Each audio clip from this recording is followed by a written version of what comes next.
কিন্তু যে ভাজে সে বুঝতে পারে ওকে নানা মত হয়তো কেউ বলবে এই সময় কখন সিদ্ধান্ত নিলি তোরা?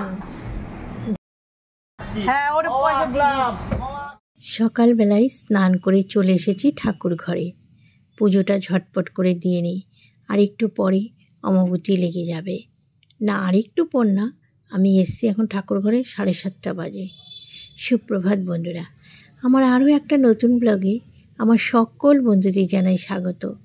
আশা করি তোমরা সবাই ভালো আছো, আমরাও ভালো আছি। চলো আমি ঝটপট এখন পুজোটা দিয়ে নিই।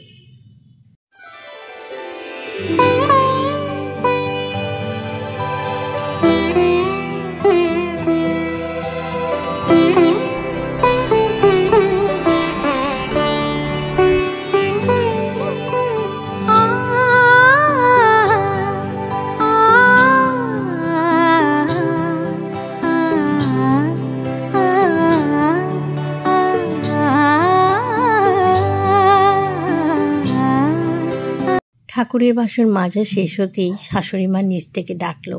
এসে দেখলাম এক প্লাস্টিক ফুলের মালা। আর ওই যে আমার বেয়াই বাড়ি থেকে, হবু বেয়াই বাড়ি থেকে যে কাঁঠাল পাঠিয়েছিল সেটা তো কাঁচা ছিল, তা আজকে পেকেছে। শাশুড়ি মা বলল যে আজকে একটু ঠাকুরকে দাও। মন্দিরে দেওয়ার ইচ্ছে ছিল, কিন্তু না, আজকে মন্দিরে পুরোহিত মশাই সকাল সকাল পুজো দিয়ে মন্দিরের দরজা বন্ধ করে চলে যাবে। তা ঠিক আছে, আমি ঘরের ঠাকুরকেই দিলাম।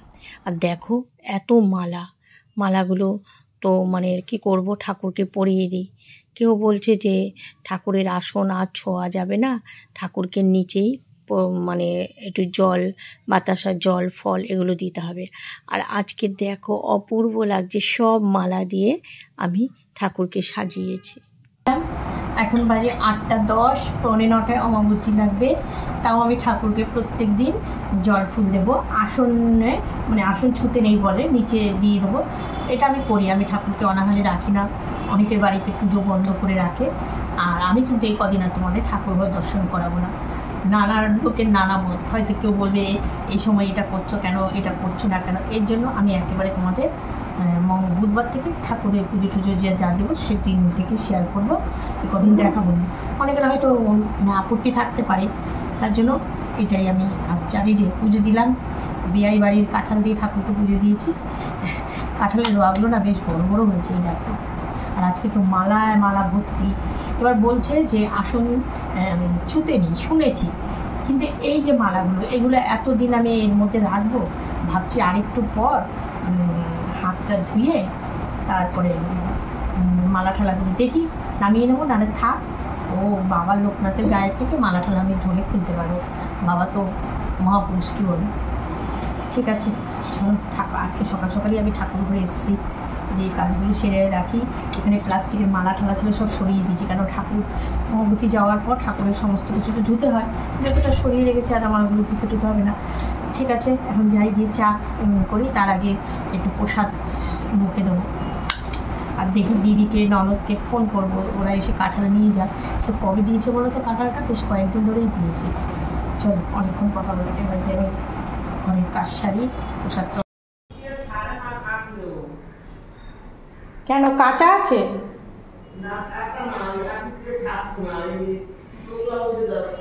তা হাত দিয়ে তুলতে হবে?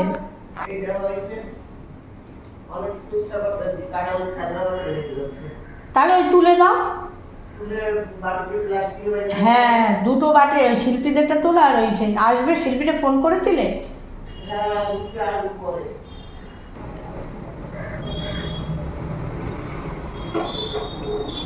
দারুণ টেস্ট আর এত সুন্দর গন্ধ, কি বলবো। আর মানে আমাদের হবু বৌমা কাঁঠাল পাঠিয়েই বলে দিয়েছে পিসিদের বাড়ি পাঠাবে, মাসির বাড়ি দেবে। মানে ও না আমাদের পরিবারে আস্তে আস্তে ও বুঝে গেছে যে আমরা সবাই বেশ বন্ডে। আর এরকম না হলেও হয় না বলো, যে মানে পরিবারে আসবে তার আগে যদি সব কিছু বুঝতে পারে তাতে খুবই ভালো। তা ও বলছিল কাকিমা আরও কাঁঠাল পাঠাবো। আমরা না, যা পাঠিয়েছিস অনেক বড়। ঠিক আছে, এখন এই আমার কর্তা তো দেখলেই দৌড় মারে, আজকে জোর করবো। ওর বিয়াই বাড়ির কাঁঠাল একটা খেয়ে দেখো, দেখো দানাগুলো দেখো কইটুখানি, কিন্তু কাঁঠালটা কত বড়। ঠিক আছে, তোমাদের কাছে খালি বিয়ে বাড়ি কাঁঠালের প্রশংসা করছে, তোমাদের তো খাওয়াতে পারবো না। না দাঁড়ানো মনে হয় চলে গেছে।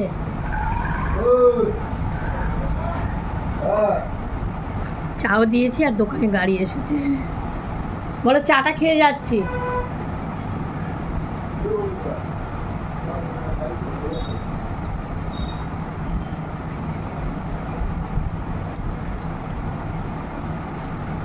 অমাবতী লেগেছে, এখন বাজে 9:45 আর একদম লাগার সাথে সাথেই দেখো ঝমঝমিয়ে বৃষ্টি শুরু হয়ে গেল। বাবা, মিস্ত্রি ভাইটা এসে কি একটা দরকার, কোথায় আবার গেল, বলছে বৌদি আসছি বলে আবার পেরিয়ে গেল। এসছি যখন জানালার কাজ টানতে, ভাবলাম একটু বৃষ্টিটাও দেখা।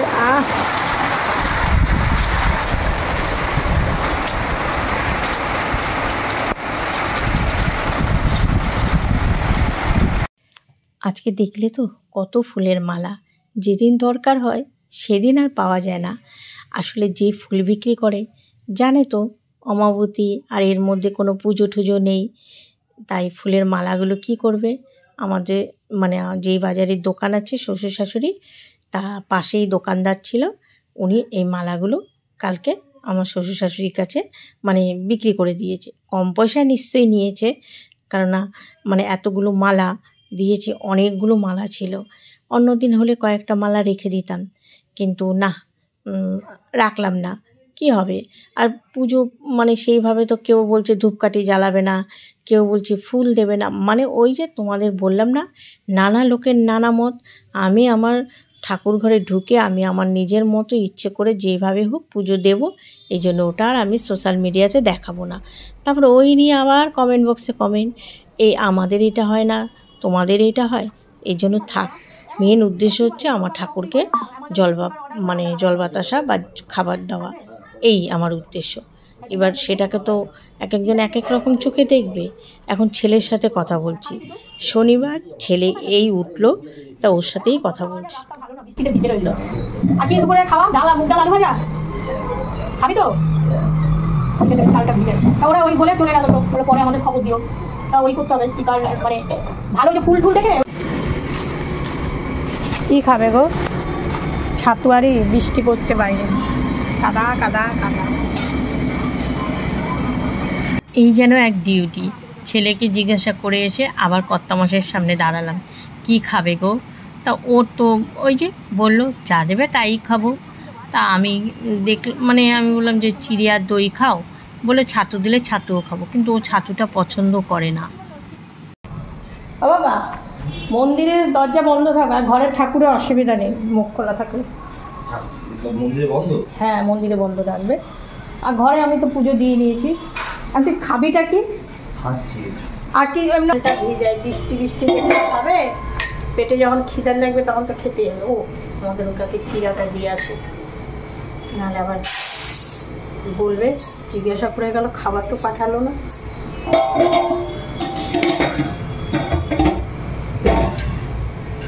চিরার পোটলা কোথায় রেখেছিস?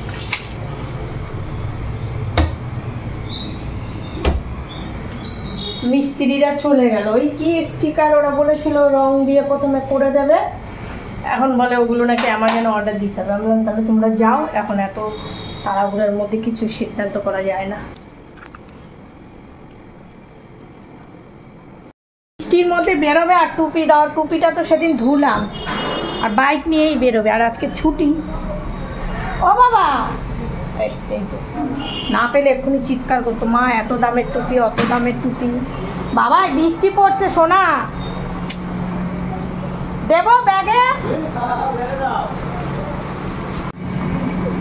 এই বৃষ্টির মধ্যে বেরোতেই হবে, তা ঘরে খাবার নিয়ে চলে আসবে।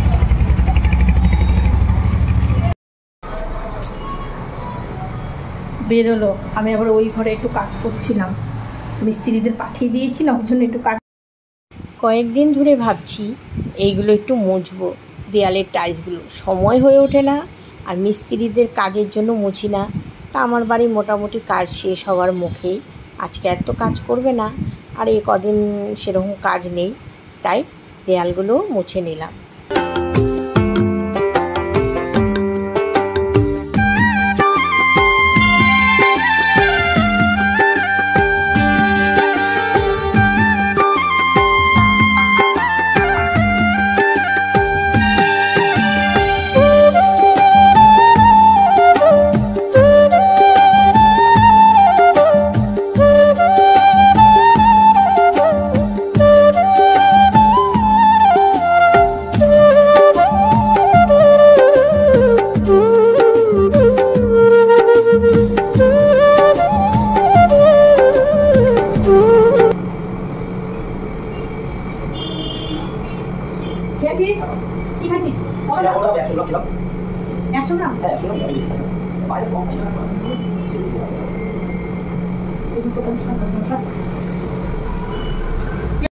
ডাল দু রকমেরই হবে, মটর ডাল আর মুগ ডাল।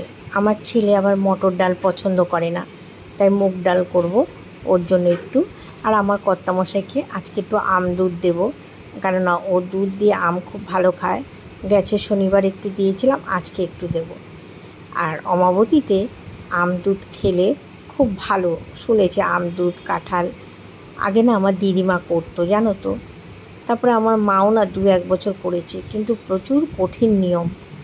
আর জানো, সব নিয়মই মেয়েদের মানতে হয়। কেন? যখন স্বামী মারা যায় সব নিয়ম মেয়েদের মানতে হবে, আর যখন বউ মারা যায় কোথায় নিয়ম তো মানে না। মানে সত্যি সব দিকেই মেয়েদের প্রতি না অবিচারই করা হয়। আমার দিদিমাকে দেখতাম আম কাঁঠাল সমস্ত কিছু দিয়ে অমাবতীর কয়েকদিন আগুন ছুতো না, তেল সাবান কিছু দিত না, মানে এক ঘরে করে মতো তাকে রেখে দেওয়া হতো। সত্যি এই নিয়মগুলো উঠে গেছে। আমি তো মনে করি হ্যাঁ, আগেরকার দিনে মানুষরা মেনেছে, খুব ভালো হয়েছে নিয়মগুলো। কেননা মানুষের মানে মনকে মানে বুঝিয়ে দেয় যে আমি অন্যান্য সবার থেকে আলাদা, আমার সাথে এই ঘটনাটা ঘটেছে, ভগবান আমার সাথে এই করেছে, এই জন্য অমাবতীতে আমাকে এটা পালন করতে হবে। এখন সবাই সমান। কেননা আমাদের বাড়ির কথা ভাবো তো, আমার মা, আমার ভাইয়ের বউ, ওরা তো মানে যদি ওইসব নিয়ম পালন করতো, এগুলো ভালো লাগে না দূর। আর ওই মানে বয়স্ক মানুষরা অমাবতী করে, তার প্রসাদ খাওয়া নাকি ভালো শুনেছি। তা আমি কোনো দিনই ওই আম কাঁঠাল দুধ সাবু এগুলো পছন্দ করি না। তাও দিদিমা একটু দিত। আবার মাকেও দেখতাম, দিদিমাকে অমাবতীর সময় এই সমস্ত ফল টল কিনে দিত। তারপর বাবা যখন মারা গেছিল, মা যখন 2-1 বছর করেছে, তখন মাকেও আমরা এসব দিতাম, তারপর বন্ধ করে দিয়েছে। আর না, ওসব বাদ দাও তো, আর করতে হবে না। আর বর্তমানে মানুষের শরীরে যা রোগ ব্যাধি, এত নিয়ম মানে পালন করাও তো কষ্ট, তাই না? জানি না, আমার এই কথাগুলো অনেকের হয়তো খারাপ লাগবে শুনতে, কিন্তু না, এই ভেদাভেদ দূর হয়ে গেছে, ভালো হয়েছে। এখন সবাই সমান। মানে কার সঙ্গে কি ঘটনা ঘটেছে ভগবান দেখো, মানে কারোর স্বামী চলে গেছে, তার মনে তো এমনিই কষ্ট, তার মধ্যে আবার এইসব নিয়ম দিলে মানে একদমই ভালো লাগে না। যাক, আমি যে পটল কেটে নিচ্ছি, পটল দিয়ে আর পোস্ত দিয়ে, পটল কয়েকটা ছিল ফ্রিজে, সেইটা দিয়ে আর পোস্ত দিয়ে একটু করব। তবে কি বলো তো, সংসারে থাকতে গেলে সংসারে মঙ্গল অমঙ্গলের কথা ভেবে মানে কিছু নিয়ম তো পালন করতেই হয়। তা সেই নিয়মগুলো, টুকটাক যে নিয়মগুলো, যে মাথা ঘষা, তারপরে জামা কাপড় কাচা, এগুলো মা ওরা এখনও করে অমাবতী ছেড়ে গেলে, তা সেগুলো করে। কিন্তু খাওয়া দাওয়াটা মানে নর্মাল, এমনকি আগুনের ধারে গিয়ে ভাইয়ের বউ রান্নাও করছে। কিছু করার নেই, মানে যেটা তোমাদের বললাম, অনেকের বাড়িতে এখনও বয়স্ক ঠাকুমা দিদিমারা পালন করছে, তা করছে। কিন্তু আমাদের এই সমস্ত এইদিকে মানে আমাদের বাড়িতে কথাই বলছি, এসব পালন করা হয় না।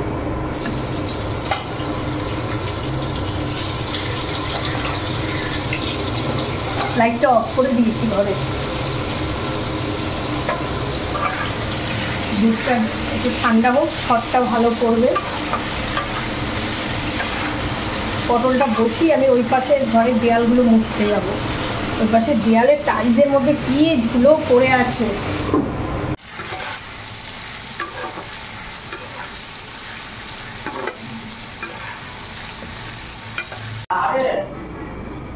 কি আরে কি আরে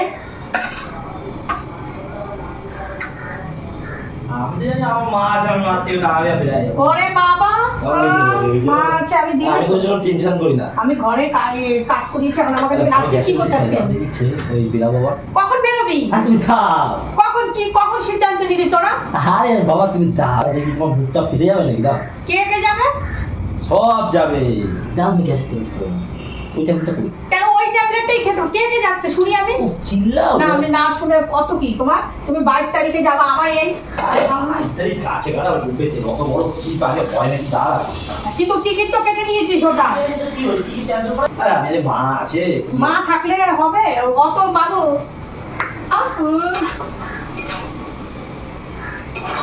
কি আর একটাই তো জীবন মানুষের। ওই কথা গল্প দিস না তুই, একটাই জীবন। দাও। বাবু ওই তো ইসের মধ্যে খেয়ে যাবি না তুই? আর কখন বেরোবি? আর হেড অফিসে আগে খবর দে, আগে বাবার কাছে গিয়ে কথাটা পার। বাবা কিছু বলো না, বাবা কি বলবো? বাবা বলে যা ঘুরে যা না, আমার কাছে বলিস বলে বাবার কাছে যা। এই যে ঘোরার সিদ্ধান্ত হুট করে কিসের জন্য? আরে বৃষ্টি পড়ছে না, বৃষ্টি পড়ছে বললা কি ঘুরতে যাইতে হয়? সব ঘুরে এখন যাবে। আসবে কবে? কালকে আবার রোববারই ধরেছে। জার্নি হবে না? কার গাড়ি করে? সামনের গাড়িতে আমরা গাড়ি গরম হয়ে যায়, এক একটা হুজুক বেরোয় খালি ওদের।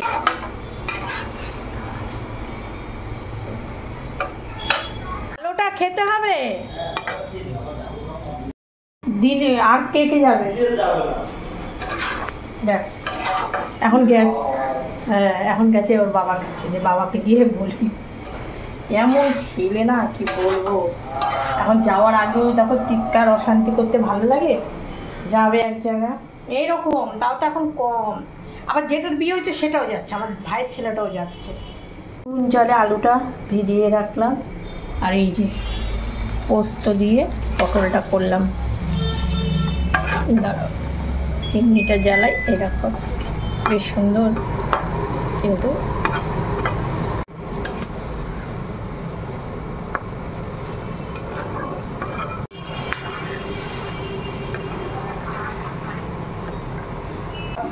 দরকার মধ্যে 1000 টাকা ধার দিয়ে যাও।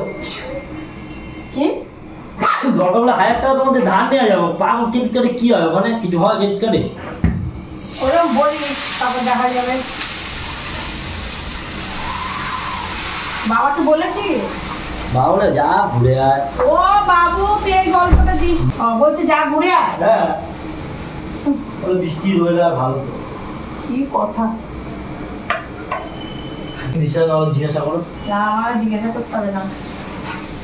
তুমি ধার দিও, তোমার ধার শোধ করে দিয়েছি সব। মুগ ডালের সঙ্গে ঝিরিঝিরি আলু ভাজা ছেলে খেতে খুব পছন্দ করে। এই অল্প অল্প করে আলু ভেজে নিতে হবে। আমাদেরও স্নান করতে ঢুকেছে, খেতে দেবো। এই আম কাটবো, ও আম দুধ দিয়ে যদি খায়, যদি না খায় ভালো খায়। গেছে শনিবার একটু দিয়েছে, আজকে একটু দেবো। আর রান্না হয়ে গেছে, চলুন রান্নাগুলো দেখাই। সব তো শেয়ার করতে পারিনি। ওই ছেলে ঘুরতে যাবো বলে শ্যুট তুলেছে, সবাই মিলে বন্ধুরা যাবে। এখনও কি সিদ্ধান্ত জানি না। আর এই আলু ভাজতে গেল কতক্ষণ সময় জানো। সে ছেলের আলু ভাজা ঢেকে রাখি, কারণ আমাদের ও আগে খেয়ে নিচে যাবে। তারপর ছেলের মুগ ডাল, এখানে পটল ভাজা করেছি, পটলে যে এরকম রান্না করেছি, এই ডাটা দিয়ে ডাল, আর লেবু আমাদের ওকে দেবো না, কারণ ও দুধ আম খাবে বলে। সেই রান্নাবান্না আজকে শনিবারের খাবার। ছোট ননদের বর এসেছে ওর দিদি বাড়ি, তা এখানে এসছিল, ননদও এসছিল। আর ননদ নিচে ছিল, আর ওকে তোমাদের দেখাতে পারি না, তাই ননদের বর এই ঘরগুলো দেখছে। আর ননদ যখন নিচে, তখন আমি এই ছেলের ব্যাগটা আবার গুছাচ্ছিলাম, আর ওরা এসে একটু বসেই চলে গেছে। সকালে যে কাঁঠালটা ভাঙা হয়েছে, কিছুটা ছোট ননদকেও দেওয়া হলো, আর ছোট ননদের হাতে করে আমার বাপের বাড়ি পাঠিয়ে দিলাম। দিদি ডিউটি থেকে যাওয়ার সময় একটু কাঁঠাল নিয়ে যাবে। আর এদিকে এই দেখো ছেলে জামা কাপড় গুছাচ্ছি। আর আমার বাপের বাড়ির এখানেই ছোট ননদের বাড়ি, সেখানে ওদের একটা আর্জেন্ট দরকার, সেখানে ওরা গেছে, ওখানেই খাওয়া দাওয়া করবে, তাই এখানে আর বেশি দেরি করলো না। তাড়াতাড়ি ওরা এই তো। রেডি হচ্ছে। যাও সাবধানে। অসুবিধা হলো না না, ছেলের এই ব্যাগটা যে ও গুছিয়ে নিল, আর আমি ওই যে একটু মানে আমলকি সমস্ত কিছু ভরে নিলাম। কোথাও যাচ্ছে সেই সময় বাধা দিয়ে লাভ নেই, মন খারাপ করে লাভ নেই, যাক যেখানে যাচ্ছে ঘুরে আসো। ছেলে রেডি হয়ে বসে আছে, আমাদের ও গেছে একটু ওপরে, আর ভাইয়ের ছেলে এক্ষুনি গাড়ি নিয়ে আসবে। ভাইয়ের ছেলে তো নিজের গাড়ি আছে, সেই গাড়িটা করেই ওরা যাবে। তার ছেলে আর আমি একটু বসে কথা বলছি। নে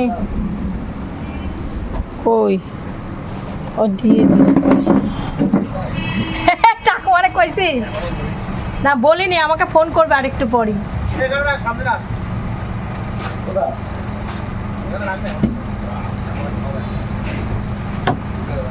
চলে যাবি? এই এসি ছাড়া আসছি। হ্যাঁ ওর পয়সা আসলাম। হ্যাঁ যা সাবধানে যাবি বাবু, ভাইয়ের কাছে পয়সা আছে নিয়ে নিস। যা বাবা সাবধান, টাটা। হ্যাঁ ওখান থেকে ওরা যাবে 8 জন, আরেকটা গাড়ি যাবে। আর এটা হচ্ছে ভাইয়ের ছেলে, দিদির ছেলেকে বলেছিল, কিন্তু যেহেতু এখন মানে ওদের সিজন না, ওই গরমকাল তো ওদের টিভি এসি ফ্রিজের কাজের চাপটা বেশি, ও আর যাবে না। বাবুদের আরও 6টা বন্ধু যাবে আর বাবুরা। এই ছেলেরা যতই বড় হয়ে যাক, রোজগার করুক না কেন, বিয়ে করুক না কেন, তবু আমাদের কাছে ওরা ছোট। তাই দুই ভাই তো যাচ্ছে ঘুরতে, তাই দুই ভাইকেই আমার যতটুকু সম্ভব দিয়ে দিলাম একটু হাত খরচ, যে নে তোরা বেরিয়ে কিছু খেয়ে নিস। সেই বিকেল 4টের পর এখন বাজে রাত 11টা, তোমাদের সামনে আসলাম। আসলে কি বলতো, ছেলে ওরা যেই গেছে, তারপর না চিন্তা হচ্ছিল যে ছেলেগুলো পৌঁছালো না এখনও, ওরা পৌঁছাক ফোন করবে, তারপর তোমাদের খবরটা দেবো, তখনই ক্যামেরাটা অন করবো। এই 10:30টায় ছেলে ফোন করলো, বললো মা আমরা ঠিকঠাক পৌঁছে গেছি, আর হোটেলে নাকি রুম পাওয়া যাচ্ছে না, মানে সব রুম শনি রবিবার না, আর ওয়েদারটা ভালো, তাই ওখানে হোটেলে সব নাকি বুকিং করা, তাও পেয়েছে ওরা রুম। ঠিক আছে বন্ধুরা, রাখি, ব্লগটা শেষ করে দেখা হবে আগামীকাল নতুন ব্লগে। শুভরাত্রি, টাটা।